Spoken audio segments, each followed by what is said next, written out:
Tottenham 1, West Ham 1. What a result. Yeah, I don't think I saw that coming, particularly when I saw the lineup and saw that Arnie was missing. Thought he'd just been rested first of all, so I was a little bit critical of Moyes. But apparently he has got a little bit of an injury, so fair enough. Yeah, like I said, I wasn't predicting that result. I thought I couldn't see where the goals were going to come from, and to be fair, I still don't know how we did score that goal. But anyway, I'll get on to Obiang a little bit later. Yeah, first half I thought was really frustrating, and not because I expected us to go all out and, you know, we're never going to win the game plan like that. So the tactics were right. The bit I found frustrating is we just can't seem to keep hold of the ball. And this has been ongoing for, well, I don't know how long, seems like forever.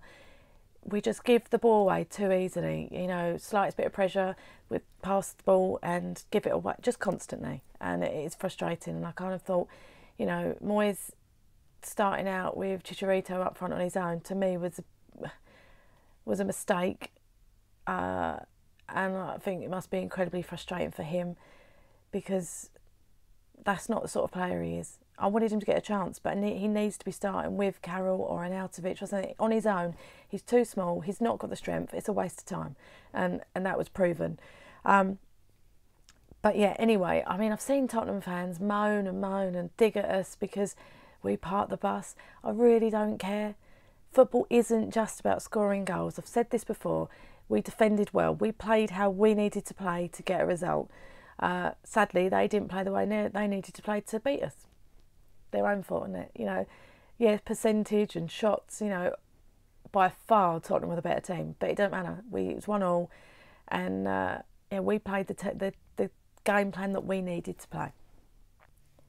One player that I did think was really composed and doesn't just give the ball away and doesn't seem to break under the pressure, and that is Rice. I tweeted last night how good I thought he was. You know, for such a young player, I was concerned about him playing yesterday, not because I didn't rate his ability, but that's a massive game to be playing at that age. But my God, I'd say he was one of the most composed players on that field, and just it did everything right. Really, really did everything right, and it's an exciting thing to think how good's he going to get, because he's only going to get better. You know, at that age, to be that composed, you've got to give him credit. And yeah, for me, possibly the man of the match. Another player that I've tweeted about, I keep going back on my tweets, but is Andre Ayew. He has had a lot of criticism, and I'm not saying he's the best player out there, but I think he's good at what he does. And last night he should have started instead of Chicharito, not because I don't rate him, but he's a bit stronger, he holds the ball up well. That's more suited to him. It shouldn't have been Hernandez starting, it should have been Ayew if you're going to play that sort of formation. And I think he proved it. As soon as he came on, he held the ball up, and that's what created the goal. Okay, I'm not saying you never would have thought Obiang was going to score that, but it was his play in the lead up to that goal that made the difference, which is what Hernandez wasn't able to do.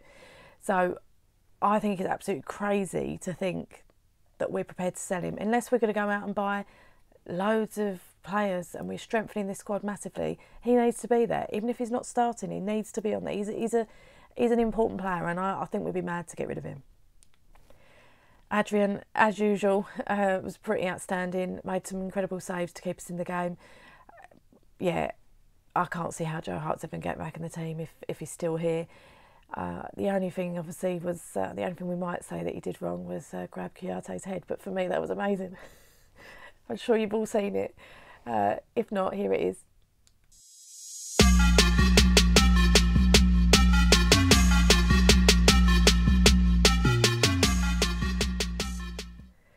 Yeah, pretty good that, isn't it?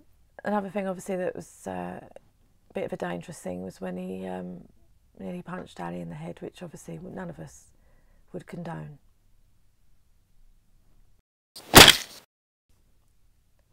Ogbonna, well, I don't know who he's turned into. He is just insanely good. You know, I think he had that promise when he first started, and sadly he didn't really seemed to progress from there. If anything, went a little bit backwards, which we've said about a few of the players. But the last few games, he literally, there's nothing negative I can say about him. And yeah, he's a joy to watch. And in fact, I've got to actually now mention Winston Reid, because I'd said that he's sort of been a bit off the last few games, but he also had a really good game. And yeah, I've got to give credit, but particularly to Ogbonna. Now for the main talking point of the game, Obiang's goal. Honestly, when he hit that, you know, the amount of times we've seen our players attempt things like that and it rockets over and we get a jeer from the fans. I was expecting that. But my God, when that went in, I've got no idea what noise came out of my mouth. It was a noise I've never heard before.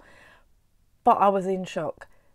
And I could still sit there and watch that over and over and over because it was insane. Amazing, Obiang. Yeah, I can't see you going to do that again, but who cares? You did it against Tottenham. And yeah, you gave us a night to remember. Thanks for watching. Don't forget to subscribe, like and comment and follow me on Twitter @Flump9. Come on, you Irons.